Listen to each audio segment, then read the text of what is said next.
Okay, so this is Hello, a St. reminder. Pete. We're coming to you live from St. Petersburg, the Tampa Bay area. Obviously, the best part of the show. Shout out to my family and friends who are watching.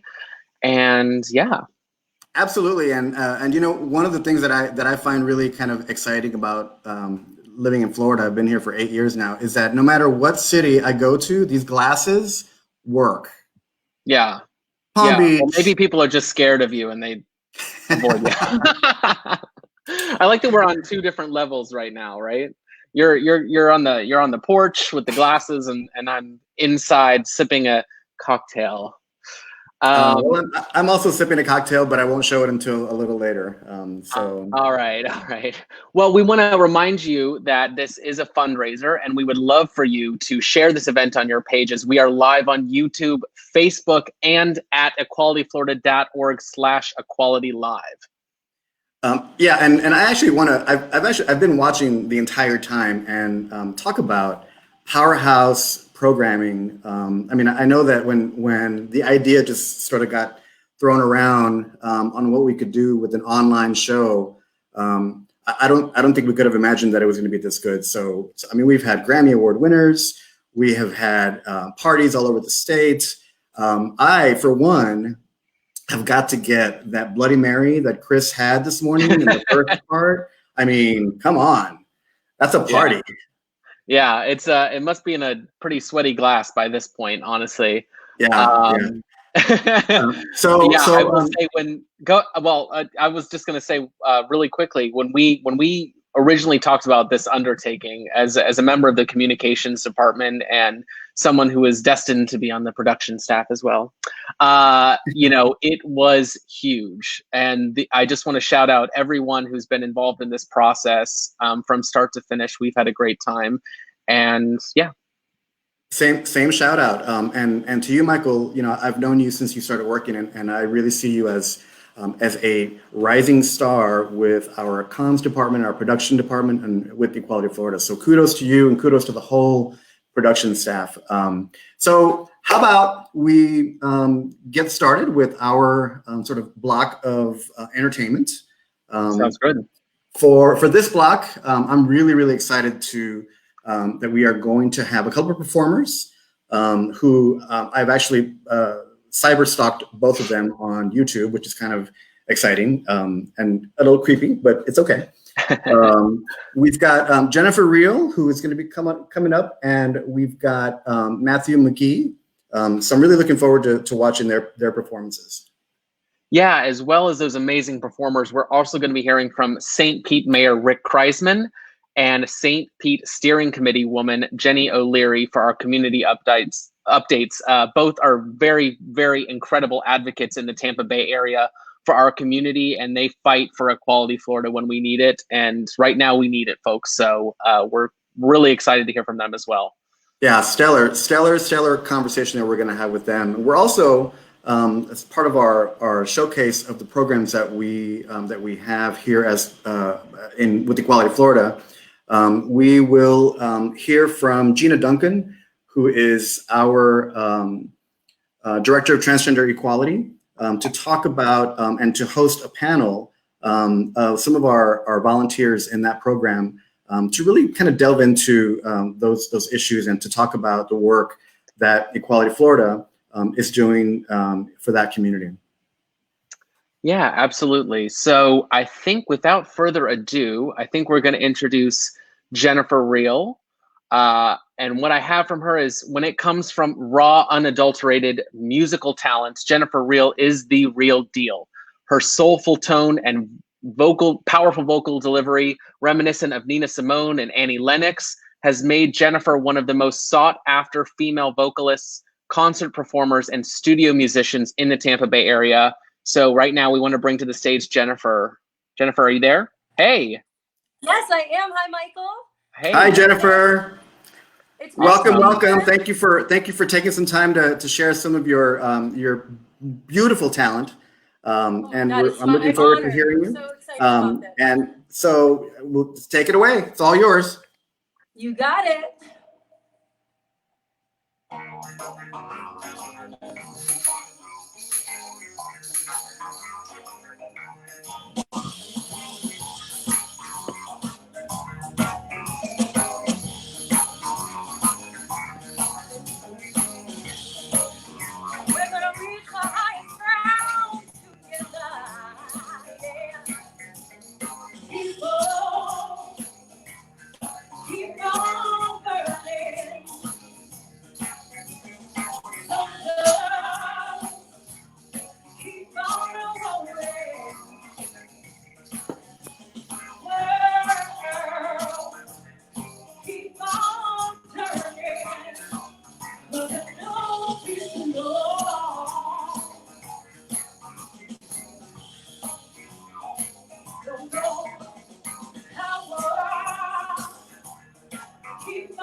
keep on turning. Ooh, it won't take too long. No. Oh no. Lovers keep on loving. Believers keep on believing. Believers just can't see it. Nothing won't be too long. It won't be too long. No. So long that I am tired again. But my last time I hurt my head so hard so bad that I'm the one that I knew that to keep on trying. Till I reach my highest ground. Yeah. Till I gotta reach my highest ground.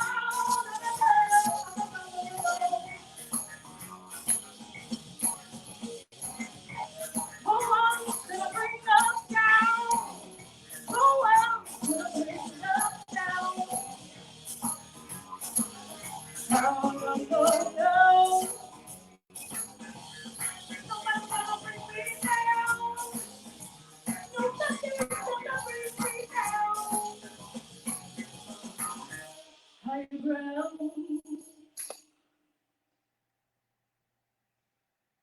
This is Stevie Wonder. Reaching our highest ground, y'all.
Wait for us somewhere.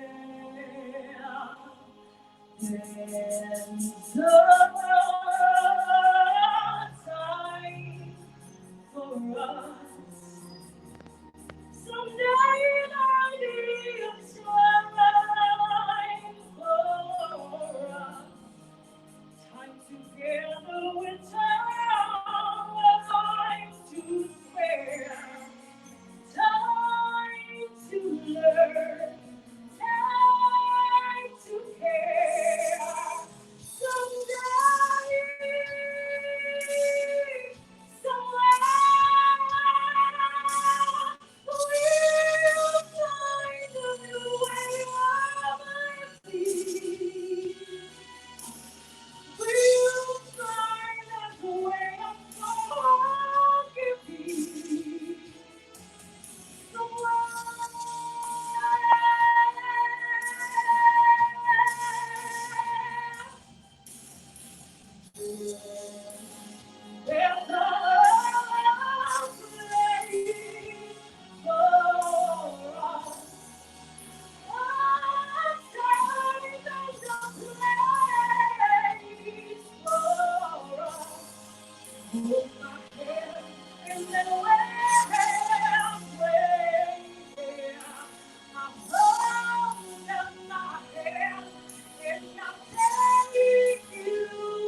much for having me. Amazing, amazing. Thank you. Thank you so much for being here. Thanks for Thank you, Hey. Jennifer. That was amazing. Your voice is incredible. I can only imagine what it's like to hear it live. So I am looking forward to sometime being in the same room with you when you perform that. That was amazing. Thank you so much for being here. Renee. Thank you. Absolutely. And where can we find you, Jennifer? You can link into me at jenniferreal.com on my website. Facebook is Jennifer Real Soul Artist. So that's facebook.com/Jennifer Awesome. Real. Awesome. Jennifer Real Soul Artist. And then I have Jennifer and the Four Reels, which is my band, and that's my link to the Instagram. So I'd love to see you guys soon. Cool. Great, Awesome. Thank you so much for joining us. Bye. Bye-bye. Thank you. Wow. Well, that was really, really cool. I love that she brought her own lighting as well. I know. I love that. This thing had it going on. I loved it. Yes. Yeah, absolutely. Well, this is just a reminder that Equality Live is a fundraiser and that every single dollar that is raised today is going to be quadrupled through the AIDS Healthcare Foundation and through the John Evans Foundation. We want to say thank you to both of these fabulous organizations for their generous support. And we also want to thank our host committee members. These are the people who really hustled in the background and got their friends, their families, and their networks to raise money for the essential and important work of Equality Florida. Special thank you to our host committee members. I know a lot of you are watching us right now. If you are, shout out in the comments. Say hello. We want to see you. And again, you can donate at equalityflorida.org/equalitylive. Yeah, we are so thankful to the AIDS Healthcare Foundation and the John Evans Foundation for your matches. It was kind of a bummer that we weren't able to do the actual Florida AIDS Walk this year, but next year we are absolutely going to be there and really, really excited about that. Yeah, absolutely. Unfortunately, that did get postponed, and then I think it eventually got canceled. I'm kind of assuming it did, but I was so excited to go down there and spend time with some of our South Florida staff and really pay homage to the AIDS Healthcare Foundation and all of the incredible work being done in South Florida. Yes, and just know that it is our goal to fuel the fight for full equality here in the state of Florida. And we can only do that with your support. So we encourage you to make a kind contribution today at eqfl.org/equalitylive, and it will be quadrupled. Yeah, thanks so much, Renee, for that. This is a reminder, we're also reporting to you live from St. Pete, and we're going to invite two superstars from the St. Pete community to join us on Equality Live. Mayor Rick Kreisman has been a champion of LGBTQ issues in the Tampa Bay area. I worked on his re-election before I was even a staff member. And he's going to be joined by Equality Florida's St. Pete Steering Committee Chairwoman, Jenny O'Leary. So we want to welcome them to the stage right now. If we can bring them up. Hello. Hey, how are you? Welcome Good. to both of you. Yeah, thank you. Thank you all so much for joining us. And I want to, we're super excited that you're here, and we really recognize both of you as just great advocates for the LGBT community in St. Pete. And I want to direct our first question to the mayor. Mayor, thank you again for being here. Tell us a little bit about why you see that it is important to support the LGBT community, and what are some of the programs that you are putting in place to support the community? Well, first off, thank you for having me on today. I'm thrilled to be here. Happy Lesbian Visibility Day today. Yay! So, you know, the LGBTQ community is such an important part of who we are here in St. Petersburg. You know, we talk about arts and culture being part of our DNA. Well, I really believe the LGBTQ community is also part of the DNA of St. Petersburg. And so when I became mayor, you know, there were several things that I really wasn't very pleased with. First and foremost, our Municipal Equality Index score was really atrocious. And I'm being kind when I say that. I think we scored 66 before I became mayor, and we worked really hard to raise that score up, doing things like bringing in Jim Nixon, our LGBTQ liaison, having a liaison in our police department, and after that first year, we've scored 100 every year since.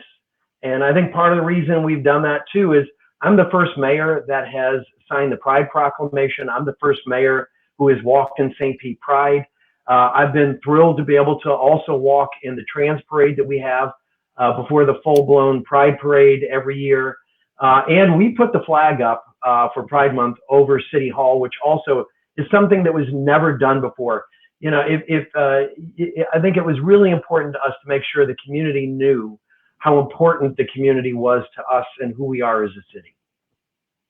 Well, and I think your point about the Corporate Equality Index is well taken, because from what I understand, you guys have become such experts in that that questionnaire that the Human Rights Campaign puts out, but there are other cities around the state of Florida that are asking for your advice. So that's kudos to you, and kudos to Jim. Jim's a good friend of mine. I've known him since we lived in Houston. Jim's a great guy. He does a great job for us. Yeah. Yeah, and as a St. Pete resident for over 20 years, I mean, when you came into office, it was such a game changer to have you as such a strong ally in our community. I mean, I remember on January 6, 2015, being at the City Hall steps and watching you marry a couple there on that day that marriage equality happened here in Florida. So thank you for being an ally, and just great support that you give the community.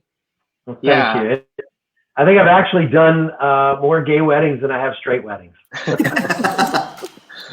Well, don't give away the agenda too much, Mayor Kriseman. But shifting gears a little bit, what are some of the greatest needs for LGBTQ residents in the city right now, and how are you attacking that kind of in relation to COVID-19?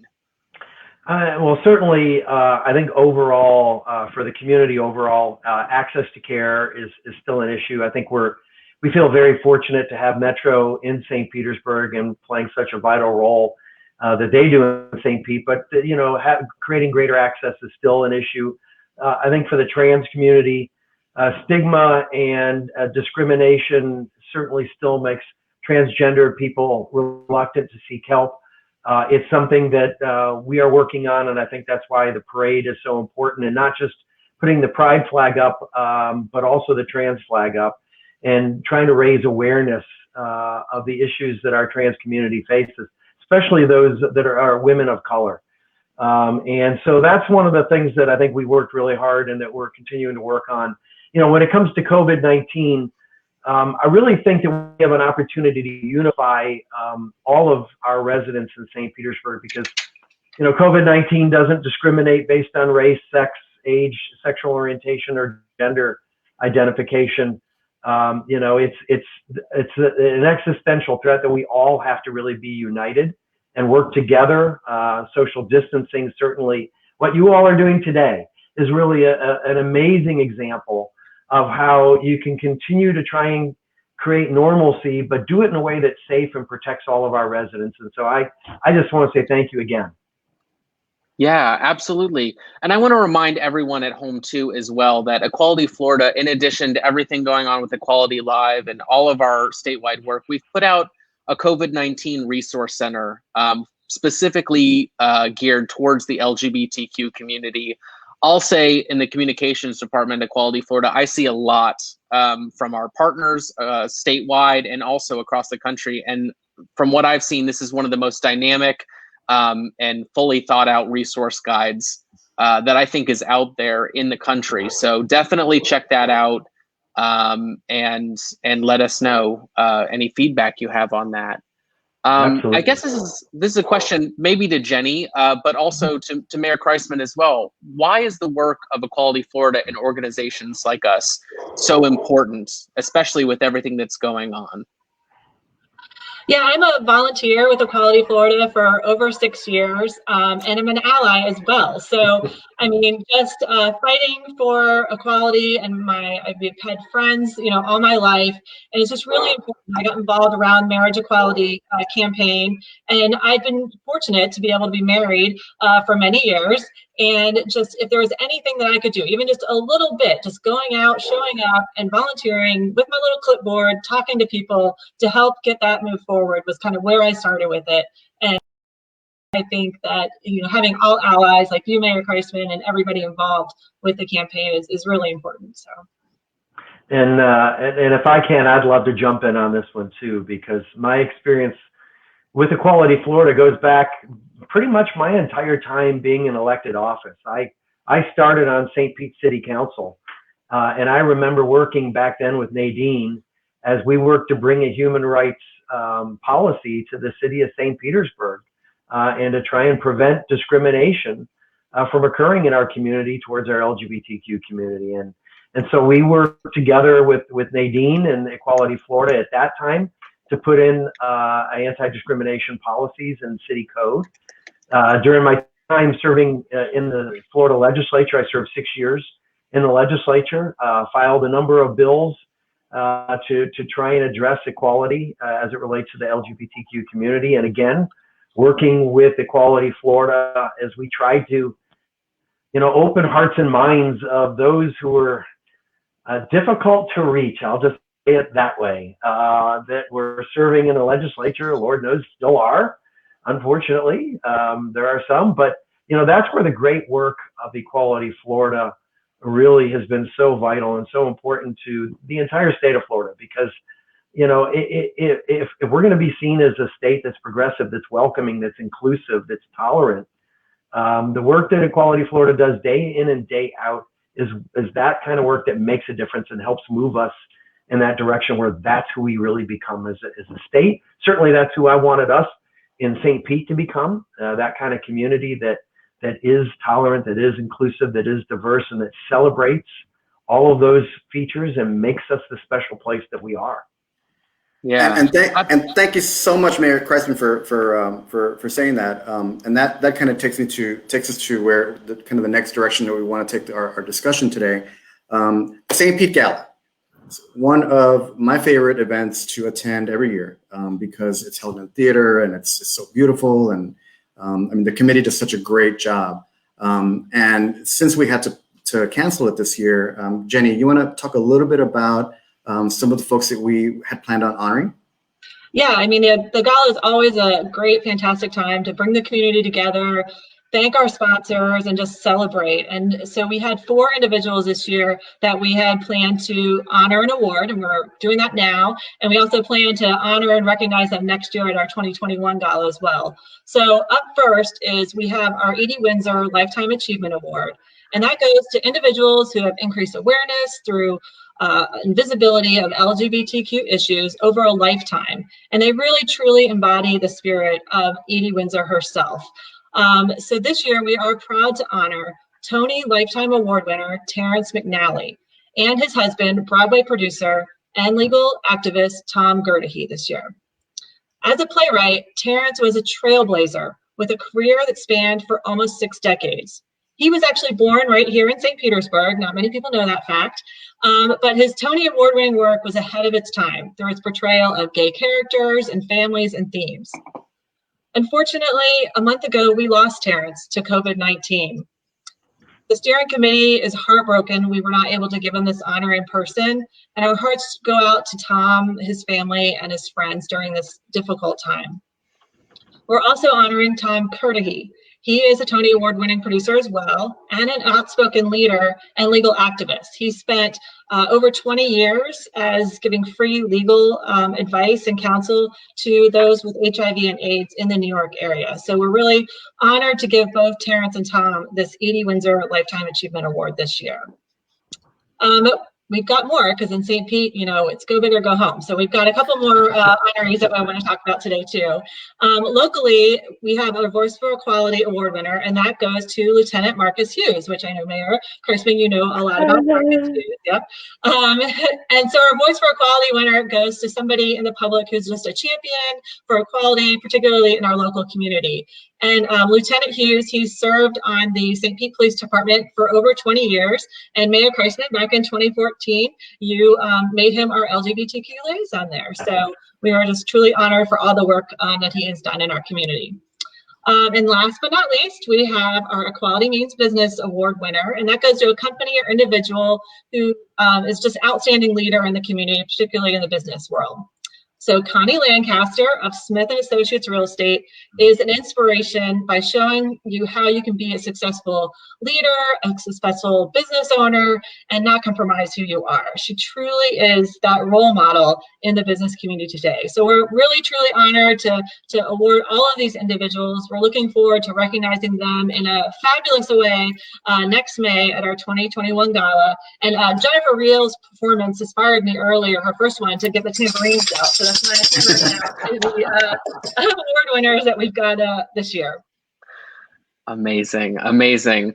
Well, thank you so much for that, and for just giving us a little taste of kind of the vibrancy of St. Pete's incredible LGBT community. What can you both tell us about St. Pete's LGBTQ community in general, and what should people be tuning in for, and what should they know as we move forward in this fight towards equality? So a couple things, and first off, Jenny, thank you for recognizing each of those folks, and in particular, one of my heroes, Marcus Hughes, who's our liaison, who does just an amazing job. I mean, obviously, this year with COVID, the parade has had to be rescheduled. You know, if you haven't been to our parade, where the hell you been? I mean, it is. It's the largest parade in the southeastern U.S. It is an absolute blast. The whole month is an amazing month.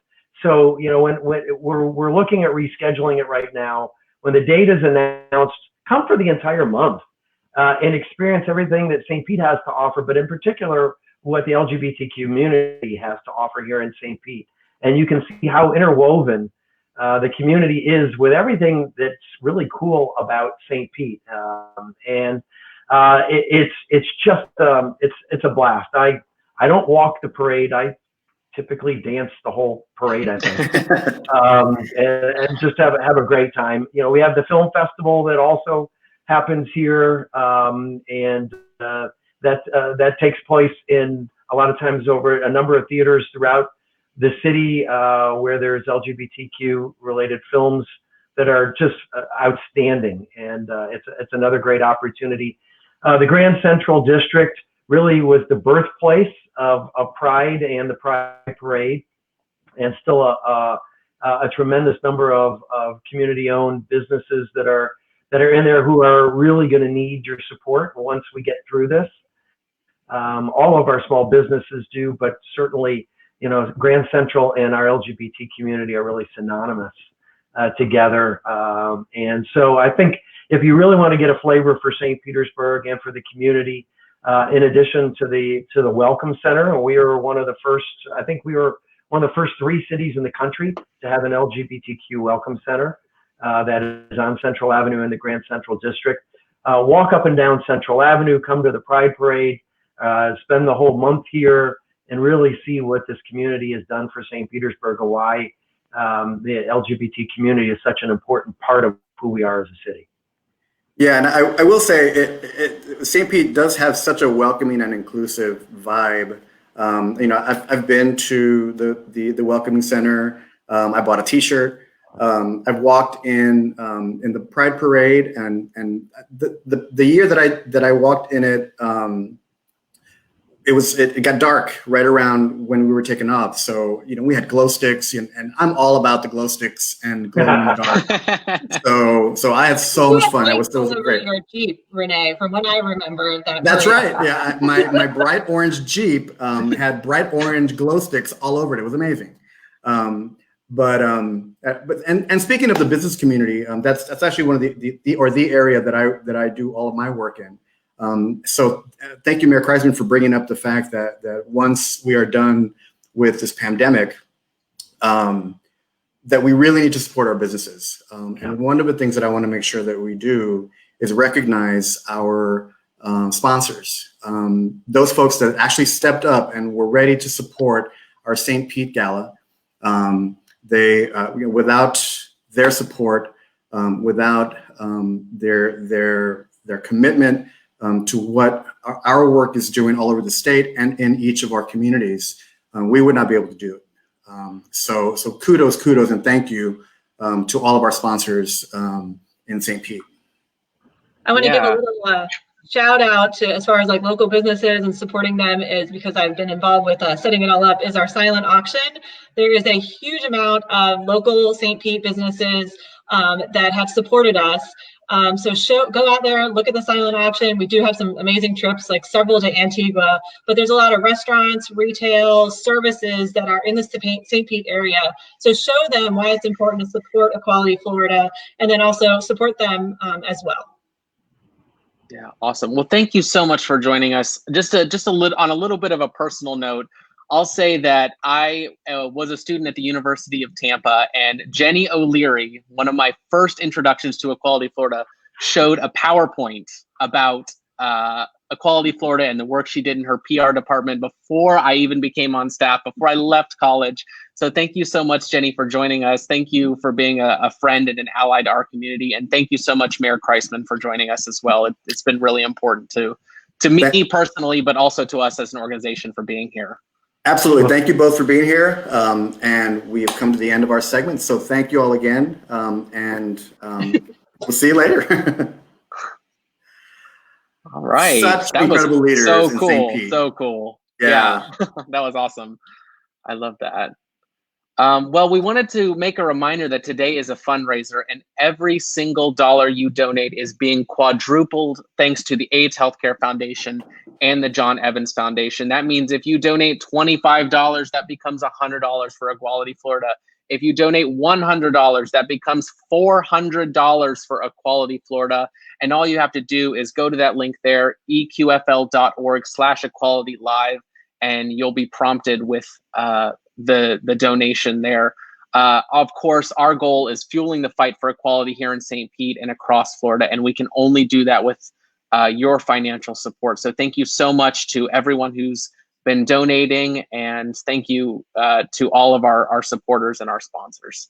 Absolutely, and one of the things that I've worked now for Equality Florida for a little over 2 years, and I remember the very first staff call. We used to do staff calls. Now we do Zoom calls. But the very first staff call that I was on, I heard these reports from all the different departments, from the Safe and Healthy Schools program, which you heard from earlier, our legislative programs, which you heard about a little earlier, the program that we've got for our transgender equality, which you will hear about in a little bit. And I was just amazed at the amount of work and the talented people that we have on staff that are doing the work for the LGBT community. So your support is absolutely essential for the advancement of our community in the state of Florida. Yeah, absolutely, Renee. And you know what? When people ask me what my favorite part about working for Equality Florida is, I say without hesitation, it's the staff. We have the absolute best staff on the planet doing this work. These people are, not only passionate and driven about the work, they're just a blast to work with. So just any donations, whatever you can give, know that money is in good hands and it is going to end up in the right place. So thank you so much for everyone who's going to equalityflorida.org/equalitylive to donate. So, moving our program along, and by the way, did I mention that this is officially Sunday Fun Day? This is the new way of doing Sunday Fun Day. We are so excited that you all have joined us today. So the next part of the St. Pete block of time is we have a special guest who is going to do a performance for us. His name is Matthew McKee. I actually heard an interview of Matthew yesterday online with Joshua Beadle, and he gave me some really good insight on his career and as a performer, he's amazing. He showed a clip of him singing, so I'm really excited about what he's going to be bringing today. So just to give a quick sort of introduction, he is an actor, a drag artist, arts administrator for over 20 years. His performance awards include BroadwayWorld.com's favorite leading actor in a musical, most joyous comic presence by Creative Loafing Tampa, and many more. So I believe we are ready to bring Michael McKee on stage. Michael? Hello. Hello. Yay! Oh, Good. How are you Sorry, Candy doing? Wig, girl. Come on. Oh, listen, this Here's is to you. this is my natural hair today. I just decided to just kind of roll out of bed and just squish it around. It looks wonderful, don't you think? Awesome. Matthew, I love that. I had such a good time watching you yesterday on your interview. And I know that you kind of threw out the question. You hadn't decided whether you were going to do drag or not. So I'm so happy to see this. And I think I have a drag name for you. Oh, yeah? What would you think of calling yourself Pam Demick? Oh, I love that. Or I was thinking, what is it? Quarantina or coronavirus. I thought that was kind of a fun one. But yeah, oh gosh, yeah. You know, I've had so many different drag names over the years. People have called me Patty Melt. They've called me Testicles, but they've never called me late for dinner. Do you know what I mean? You know what I'm saying? Yeah. I hear you, girl. I mean, this is that time of the year, you know, where we're all stuck at home and we're just enjoying it, you know, the food so much. But I'm excited to be here. I'm going to get things started. It is Sunday Fun Day. Exactly. And, have fun. Thank you so much. It's Sunday Fun Day. So here's a little bit of some soul bossa nova for you. I know everybody's having a good time. I know I am. I'm here live at Free Fall Theater in St. Petersburg. I'm so happy to see all of you here. And this is one's for you. Here we go. Tonight, you can have any type of cocktails that you like, anything. I know some of you are already drinking already, which is great. I would suggest a little bit of a bleach chaser if you haven't thought about that. I've been told it's really good for you and gets rid of a lot of things. So I'm gonna have a little bit of that later, have a little straw here. I've also been doing some arts and crafts while I've been in quarantine. Check this out. Isn't this cute this way? Isn't that adorable? It's I call this art piece, oh my Lord, you're so gay. Also, I have something else for you. The artist Chad Mize has created Matthew McGee stickers. And if you want to Venmo me, they're only $5 and I'll mail them to you. You just have to Venmo me and put your address in there. And I will definitely send that to you. You can Venmo me at Maddie McGee. I know we're having fun tonight. I'm super excited.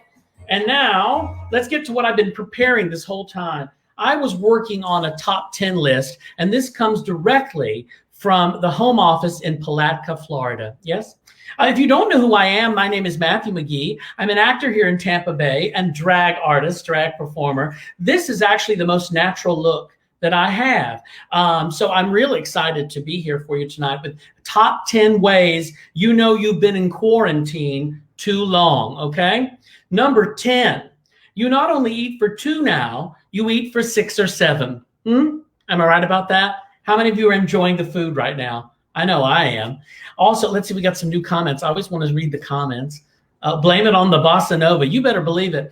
Also, number 9, you think that Joe Exotic is sexy and you might marry him. Yes, that's the number 9 way you know you've been in quarantine for too long. Number 8, for you, Grindr is now something you use to make sausage.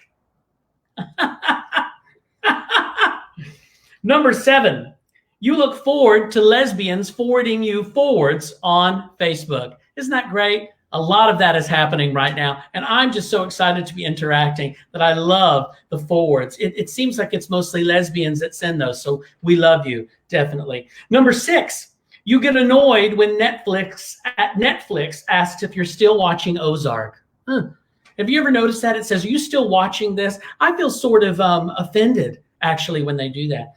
Number 5, you suddenly want to take care of a baby Yoda. I think that's how the coronavirus started, Baby Yoda. Number 4, you're thinking about creating an OnlyFans. Some of you out there may not know what that is, but I would say Google it, but just be careful. And some of you are probably going to eventually start an OnlyFans. I'm thinking of starting an OnlyFans as well for those who appreciate a mature woman. Let's see. Number 3, Bottomless brunch means bottomless brunch. And let me tell you something. This is one good thing that I've enjoyed about this pandemic is I don't have to wear a bottom to my drag. So right now I'm really decked out with sweatpants and Crocs. They're camouflage Crocs, so nobody can see them. Let's see. Number two, you might actually hook up with your own significant other. Yes, that's something that has been happening in quarantine. So that's a lovely little change, isn't it? Also, number one, the top 10, the number one top 10 way you know you've been in quarantine too long, you blame everything on that Carole Baskin. Ladies and gentlemen, that is my top 10 list. That was a lot of fun. Now, something I like to do in my act frequently, besides cause trouble and not really work on any jokes, I just sort of say what comes out. I might start doing press conferences soon and just say whatever comes to mind. Oh boy, be careful with this. Just dilute it a little bit. I do a number in my show where I basically do the voices of all of the amazing characters that I sort of play, right? So I do the voices of a lot of famous women. So I thought I would take the number Hello Dolly, which is a classic, right? And I would sing Hello Dolly with all the different voices of all the different great ladies that I do. Now I'm going to get all this in order for you because it's going to be a lot of fun. And I'm going to hold up their names so you know who they are. So let me get this sort of in order. Let's see. Maybe I should do it out of order and just see what happens. How about that? You want to see that? Anyone answering on there? Yes? Good, good, good. Ted wants Liza, and I'm going to give you Liza. I'm going to give you Carol. I'm going to give you all of them. So I'm going to play a little Hello Dolly, and this is going to be a lot of fun. Let me get my orchestra going. And here we go. It's almost working. Okay, I'm going to start with the one and only Carol Channing. Here we go. Hello, Dolly. Well, hello, Dolly. It's so nice to be back home where I belong. How about Barbara Streisand? You're looking swell, darling. I can tell, darling, you're still growing, you're still growing, you're still going strong. I feel the room swaying for the band's playing one of my favorite songs from way back when. So share. Golly gee, fellas, find me an empty knee. Fellas, Dolly'll never go away again. Here's the band. Let's hear it for them. Remember, if you're enjoying it, Venmo me at Maddie McGee. And I've got some other ladies coming up. It's going to be fun. Someone's asked for Liza, so here we go.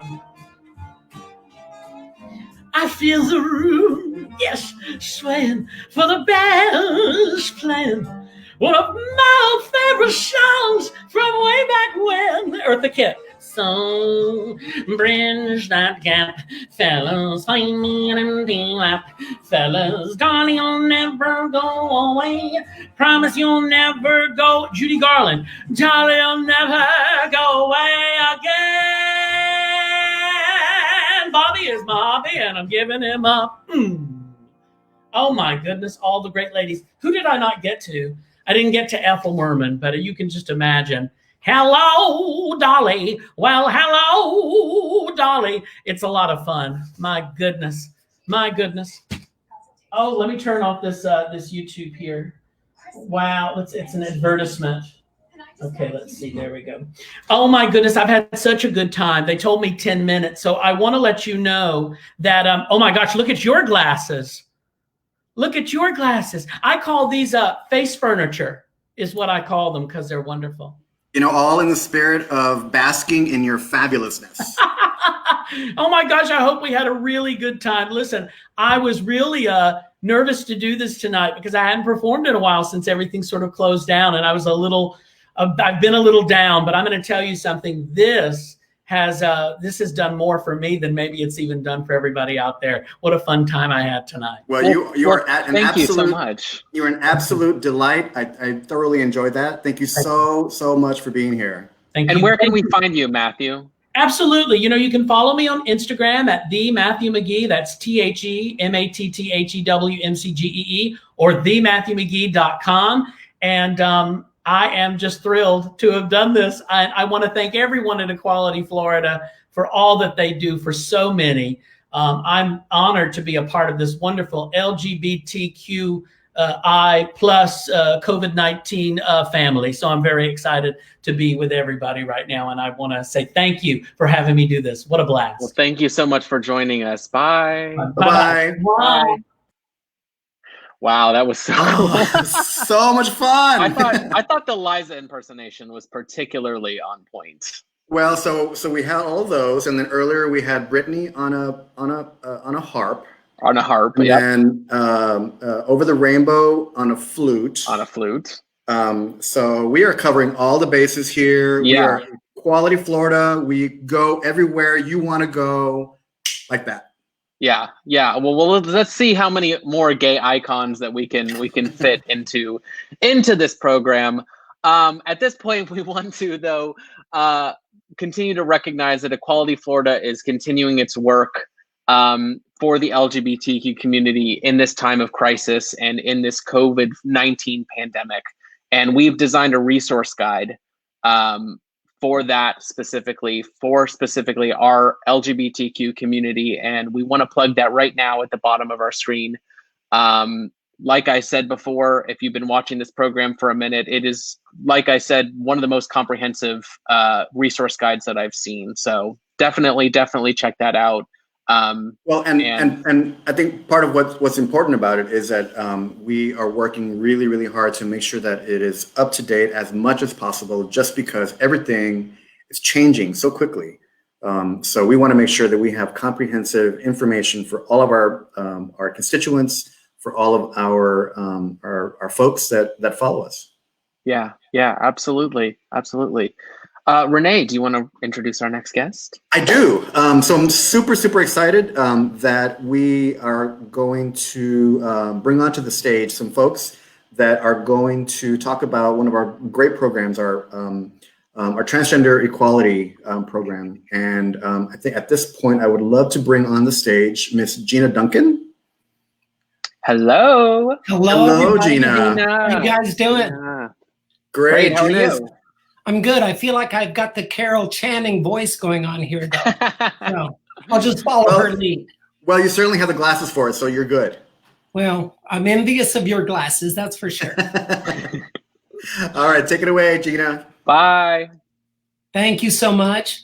Hello, everyone. This is Gina Duncan. I am the statewide director of transgender inclusion at Equality Florida. And in a moment, I'm going to be joined by my dear friend, Nathan Broomer, to tell you more about Transaction. It's a thrill to be part of this program and to share a little information about our transgender inclusion program. I'm so pleased to join you today and to expand the awareness of our transgender and non-binary community and to move this movement further down the road. You know, Transaction was created 6 years ago to ensure that transgender inclusion was woven into everything we do at Equality Florida and to support our rapidly emerging transgender diverse community with a focus on education, community engagement, advocacy, and certainly public policy. Today, we see that Transaction has grown not only to a statewide movement, but to a nationally recognized model for gender inclusion. And you know, this is a movement that is so needed right now. Today we face an alarming assault on the trans and non-binary community. Today, the transgender community faces many challenges. At the state and national levels, we've endured overt discrimination, transphobic public policy, and gaslighting from an administration that has led to ever-increasing violence against our community. Sadly, in 2018, you might remember that Florida led the nation in transgender murders. 5 murders, all of transgender Black women, all misgendered, all missteps in reference to gendering the media and the police. So we've endured these setbacks and they continue to mount. So I had to make a list. So we have the rollback of Title IX protections, of course, the ever popular transgender military ban, rollback of homeless shelter protections, which to me is especially heinous, rollback of trans healthcare rights and protections, and as you know, currently pending, our rights and protections in the workplace are being challenged. But you know what, y'all? These challenges are why Transaction was created, and with your continued support, we will continue to push back against discrimination in all its forms. You know, some of you that have heard me speak before have heard me say, when they go low, we go local. Well, that applies to what's going on now. When they go low in Washington, D.C., we go local in Florida, and we push back against these harmful legislative acts. Because of your support, we've conducted over 250 transgender awareness workshops. We formed a statewide network of over 400 advocates and allies, developed our Leadership Academy to elevate voices of our future leaders.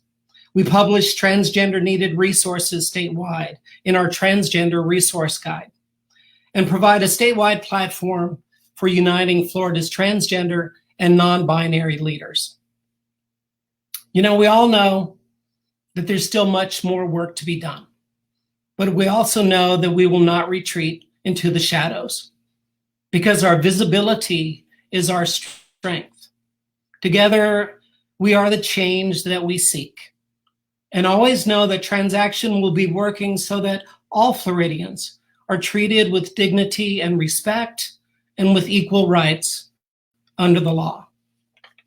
And now it's my distinct pleasure to bring on stage one of my best friends, an amazing advocate and member of our board of directors at Equality Florida, and a member of our Transaction Advisory Council, Nathan Broomer.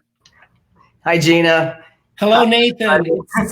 It's so good to be joining you, especially in the St. Petersburg block. Yes, it's great. Normally the sun shines here all the time, but it's been a bit of a gray afternoon. But the sun is shining now as we are on Equality Live. Thank you so much for having me. As Gina said, my name is Nathan Broomer, and I use he, him pronouns. I'm a native Floridian.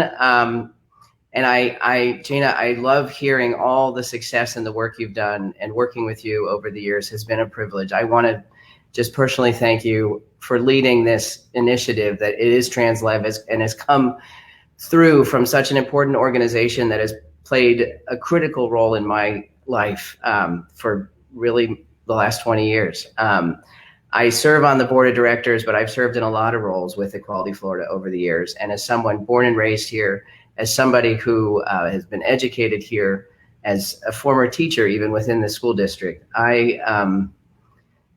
I love the progress and the work that we're doing with Equality Florida, and specifically with Transaction. It came about as a grassroots effort, and it continues across the state to be a beacon for so many.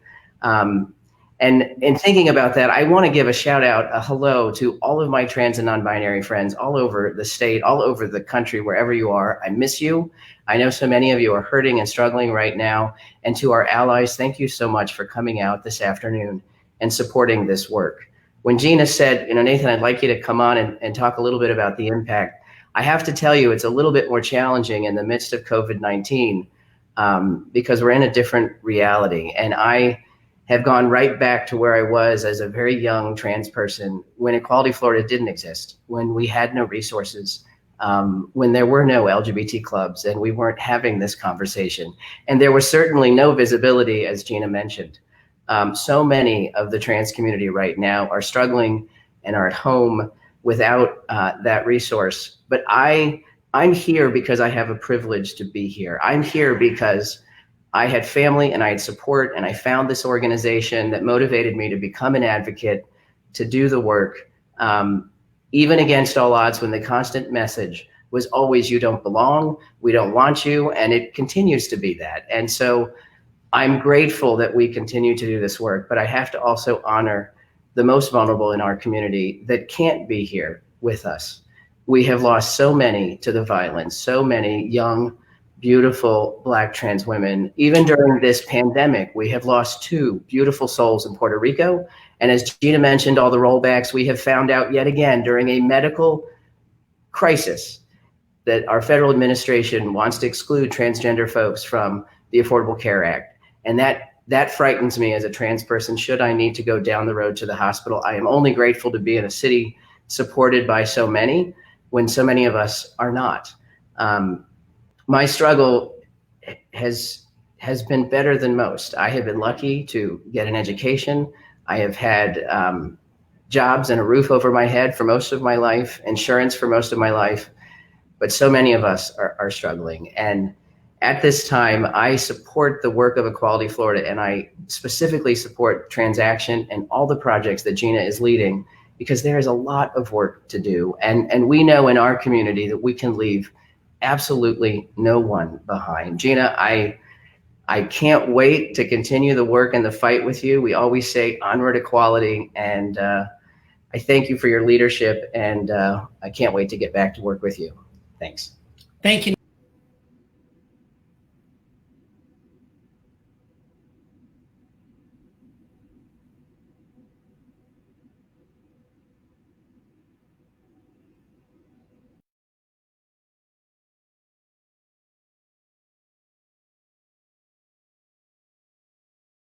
It's good to be back with you, and it's good to talk to you. At this time, I'd like to now pass the stage over to our Director of Projects and Special Events, Nicole Parker. And she'll be joining us momentarily.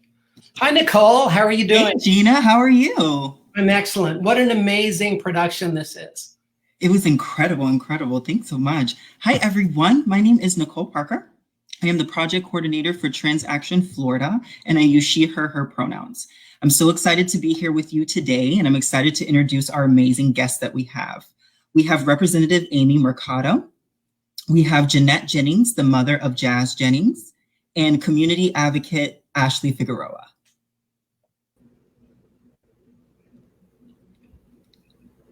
Hello. Hello. Hi. How's everyone doing this evening? I'm doing great. Good. We're so thankful and so glad that you're here to join us today. So Representative Mercado, thank you so much for being here. You're a champion and diehard advocate for LGBTQ rights. I know it must be difficult seeing firsthand the discriminatory bills like the bathroom bill that are presented in Tallahassee. Can you explain what inspired you to be an advocate for LGBTQ rights? Simply, it is I grew up with friends and family who are part of the LGBTQ community, and I'm a proud mom of 2 LGBTQ children. Oh, I love that. I love that. Can you talk about some of the bills that have been presented and how you fought against them in Tallahassee?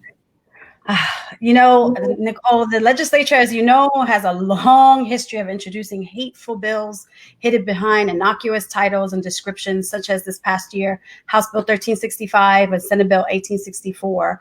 And as you saw and heard, this bill, the name was Vulnerable Child Protection Act. But what was included in that bill was dangerous misinformation that went against medical best practices, science-driven treatment and care. And additionally, they added information and really criminal charges, second-degree felony for trans youth care. So for me, that was personal. That made both worlds collide, my legislative work and my personal work.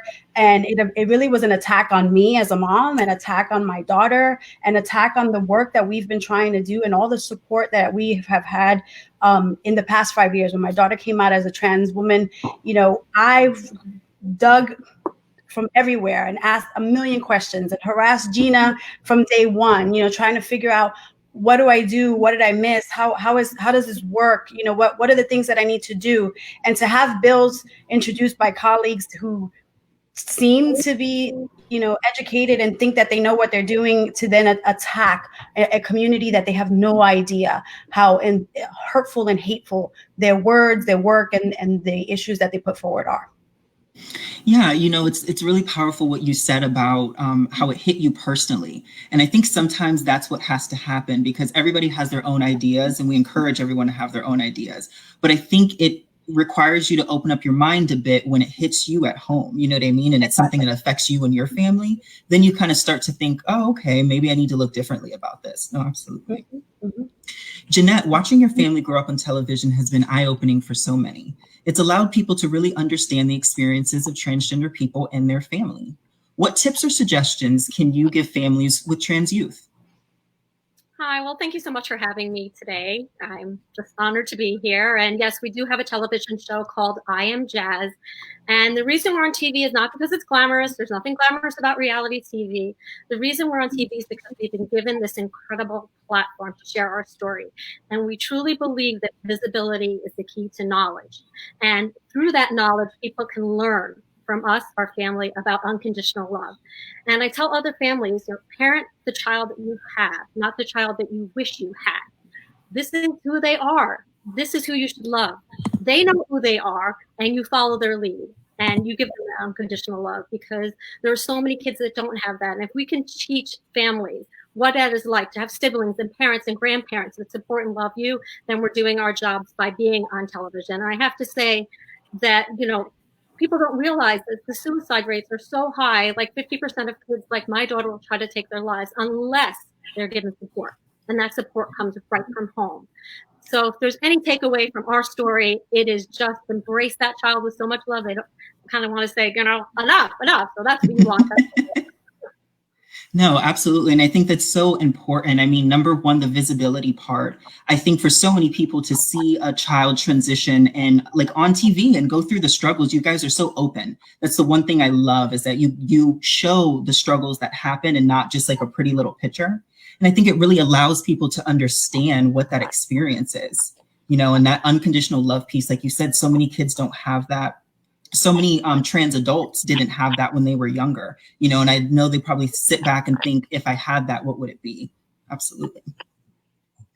Ashley, you've done so much incredible work in the community.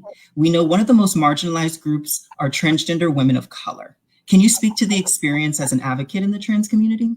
Yes, thank you, Nicole. There is so much work ahead of us, still to do. The level of ignorance, discrimination, harassment, and inequality that we deal with on a day-to-day basis as transgender individuals, I still think it's beyond what I truly think most people understand it to be. Within the past 5 years alone, and as a professional woman, I've experienced lesser wages, being turned down for promotional opportunities, and even been tokenized. Absolutely. When you say tokenized, for those who may not understand kind of what that is, can you explain what you mean by tokenized? Sure. It is when, individuals, a lot of times, the trans community are utilized to, for example, in employment. I would use that example in my case where, I work with individuals who have utilized my platform to advocate to achieve something that they want to do, like within their organization, for example, to grow their images and everything. But at the end of the day, that's only what they feel we're good for. And so we're good for so much more than just that. And that's when, when really we are tokenized, whenever we look upon as an individual who can only focus on just one thing, but reality is that trans individuals were so capable, to do so much more. It's true, like when you talk about like the experience of someone trans, especially in the workplace, it's a really special thing because I know early on in my transition, I would go on interviews and it was all good and dandy until I had to somehow explain that I was trans, whether it was my identification early on, whether it was just how the conversation went on. And it's amazing to see how they can be like, oh, you're great for this position. And then you talk about being trans and it just switches. Right. You know what I mean? And I think so many people go through that. And that's what, causes them to find alternative ways to make money, because at the end of the day, our stomach doesn't stop just because we don't have money. You know what I mean? We have to eat. And, the workplace is so difficult to navigate. But, like the transaction program, we can go in and do different competency trainings and allow these organizations to understand, because we're seeing so many organizations say, okay, I understand that I understand this and I want to learn more about it and I want to be inclusive of all my employees. And that's a beautiful thing to see, is to see organizations really opening up their mind. I have another question I want to ask you, Representative Mercado. If someone wants to help fight these bills, because I'm sure a lot of viewers are like, I can't believe what's going on and how can I help as an ally or a person in the community? How can they help you up there? Honestly, it's kind of what Gina was saying, going local. You have to engage, even if it's, in small steps. And I know at times it's hard because how do we find information and the things that we want to do and what kind of time you have? But really is getting to know your elected officials, the people that represent you, for example, like me at the state level. We make decisions for you on a daily basis that affect you today and tomorrow. You may be upset with the things that are happening at a national level, right? And you hear on CNN and MSNBC and so forth, all this big picture stuff. But really what affects you is what's right here. And people like me that are elected to the state house, the state senate, your local leaders from the city, your counties, all the way down from soil and water, all the way up to the governor's office, we affect you today.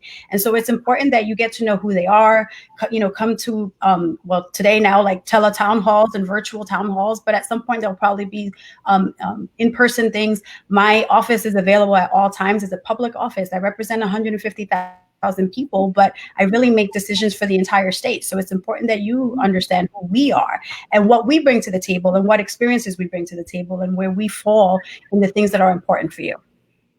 Absolutely. Jeanette, I have a question for you as well. I know that on your show, you are very, very open about the different resources that you and your family have decided to use. And I know there's a lot of stigma around mental health and things like that. Can you talk about some of the resources you used and how it was helpful for you? Well, way back in the beginning when Jazz was little, it was very difficult because there were no resources. I went to the library to look for a book, How to Raise Your Transgender Preschooler. And this was the early 2000s. There were nothing. I, however, found a therapist in South Florida. I was very, very fortunate to find somebody that actually had worked with trans youth, which at that time was highly unlikely. However, I did go on the internet. And through the internet, I found a whole network of other families. And I feel that other families are really the key to starting the journey.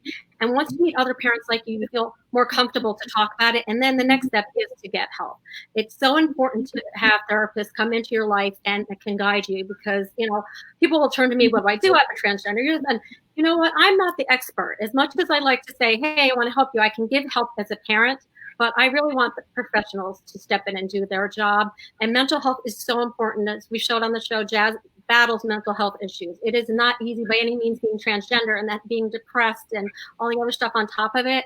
I don't know where we would be without going for professional help. So it's so important to get rid of the stigma. No negativity surrounding it. Everybody needs help. We're all doing some capacity. And go out there and don't be afraid to dial the number, find somebody, ask questions, go to your local LGBT center, get the resources you need. They're out there. It's not the early 2000s anymore. There's so many people at your fingertips. So go get that help.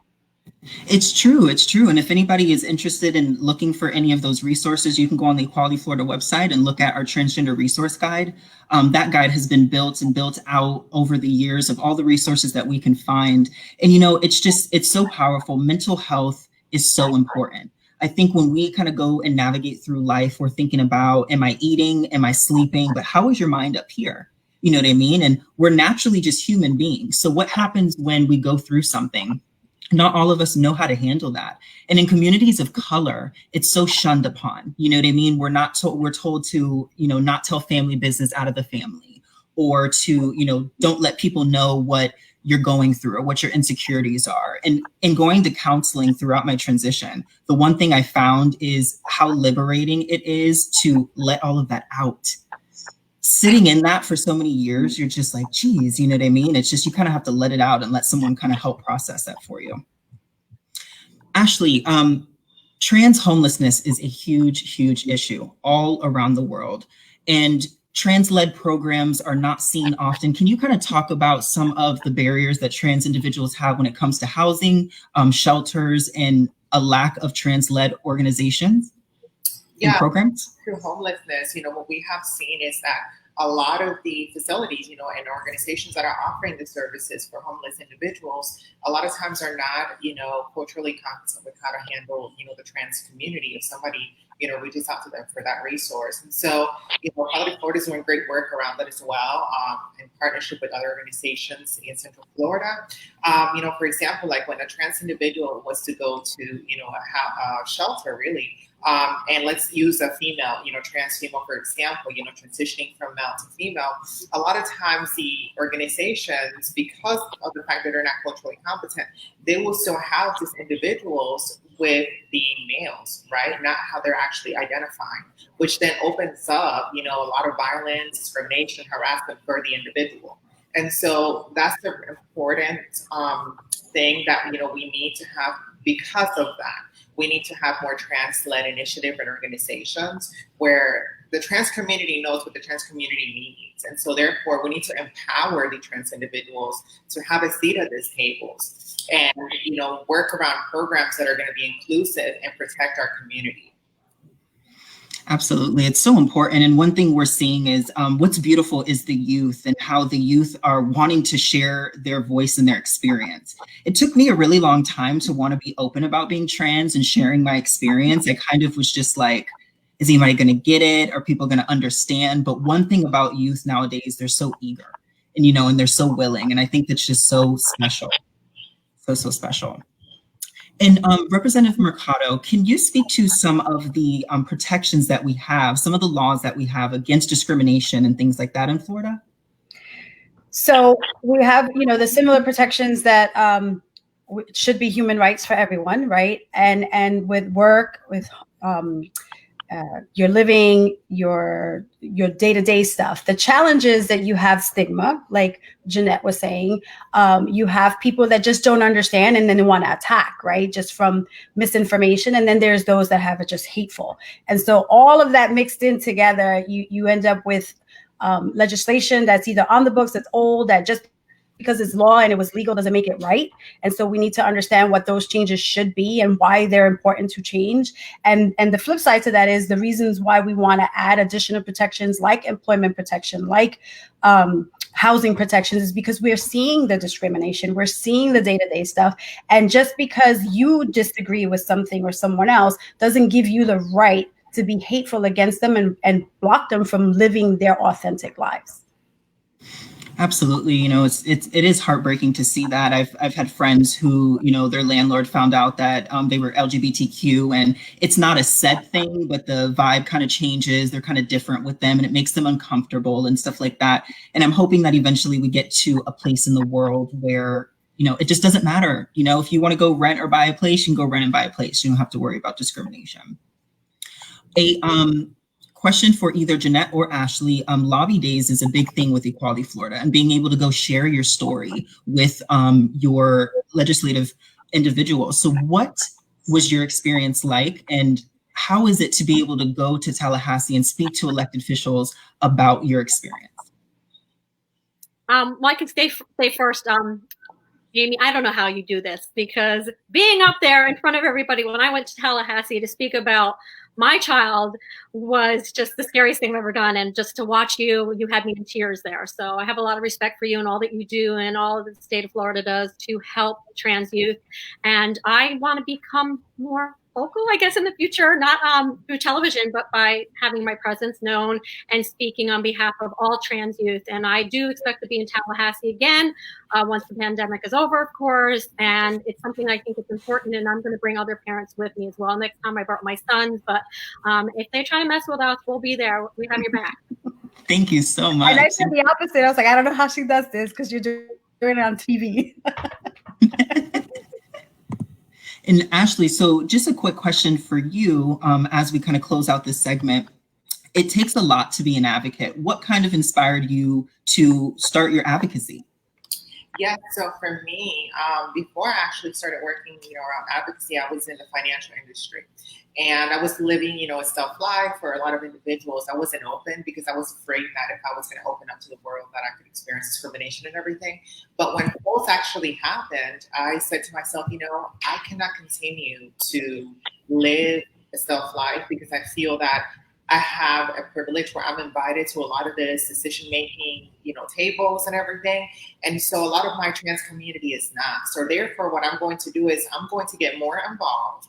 My community, needs that representation. And so therefore, I'm going to become an advocate. And that's when I left banking and I ended up volunteering, within community events and meeting a lot of individuals and leaders. And eventually I joined an organization that focuses on a lot of, community-based work around LGBTQ.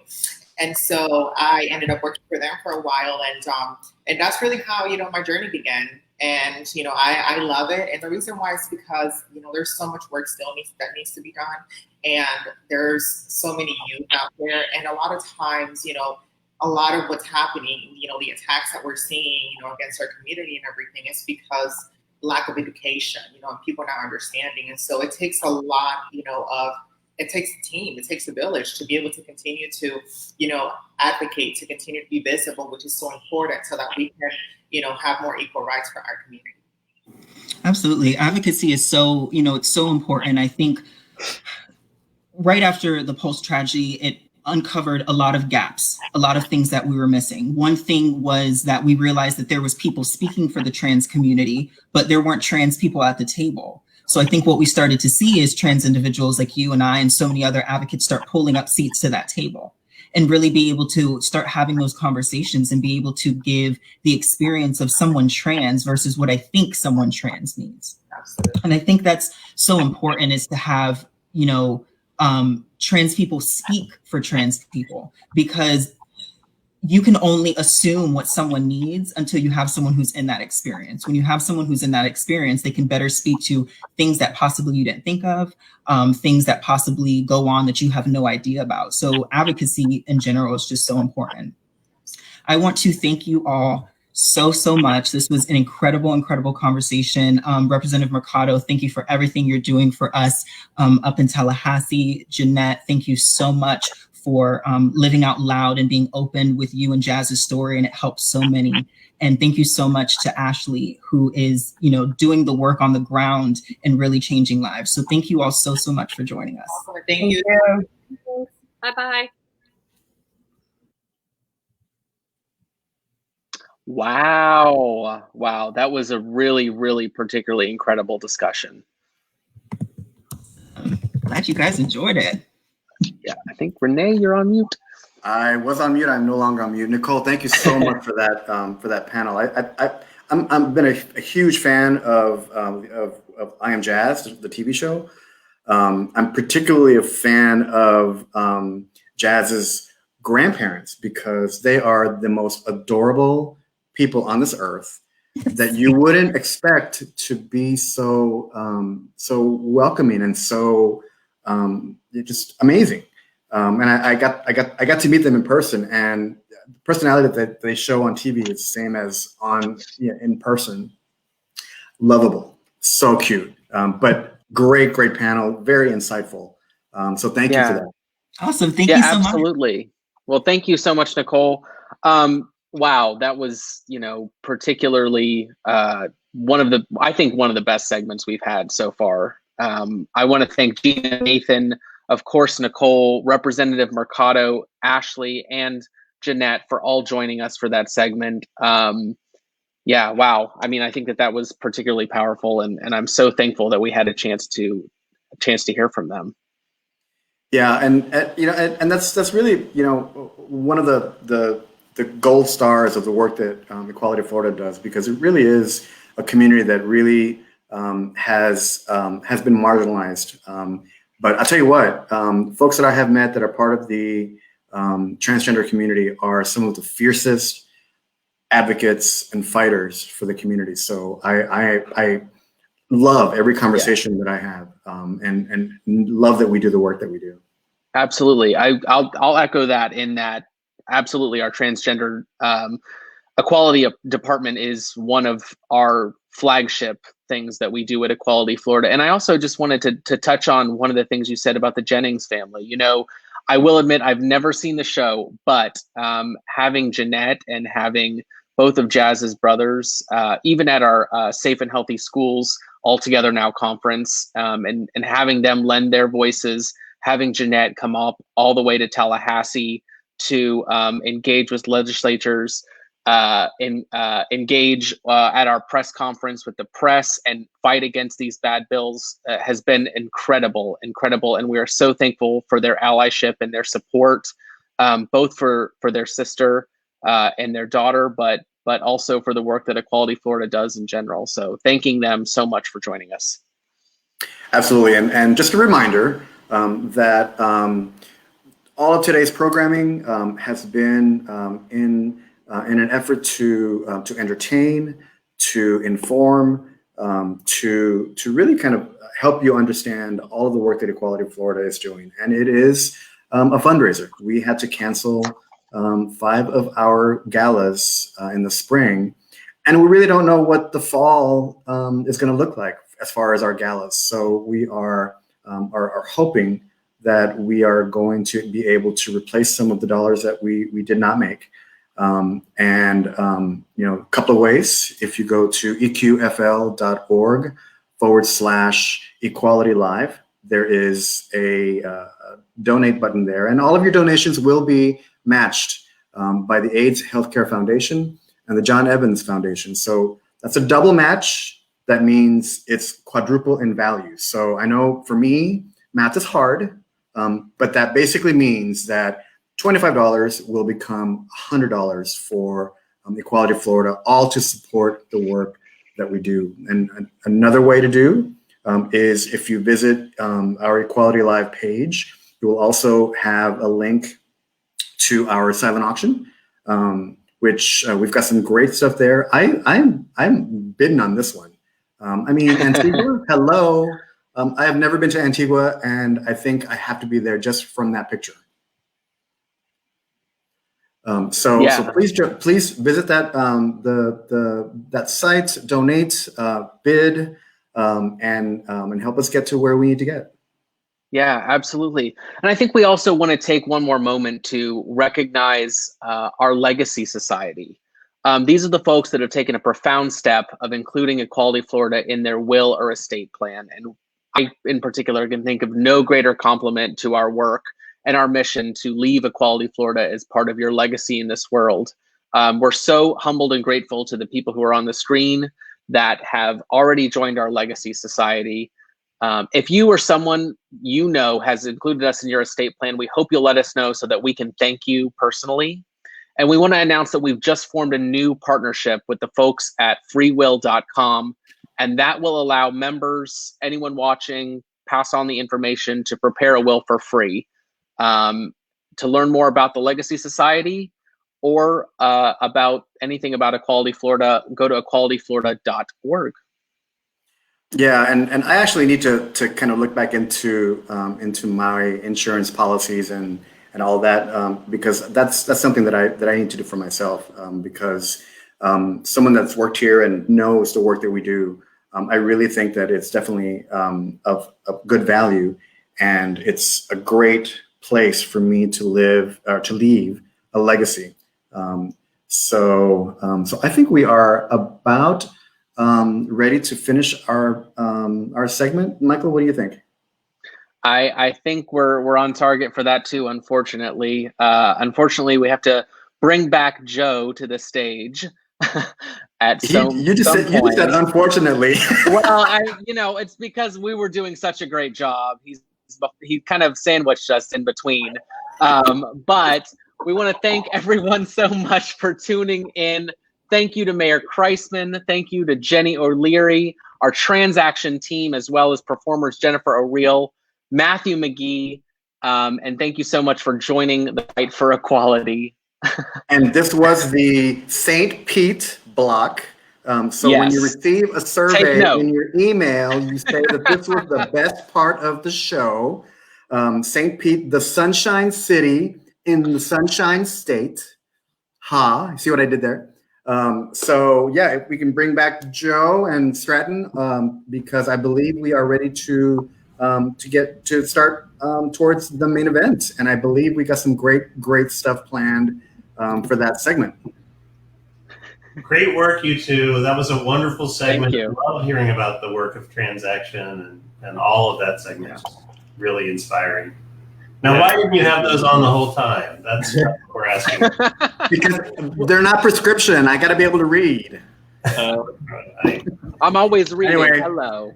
Hello. All right. Well cheers, done, guys.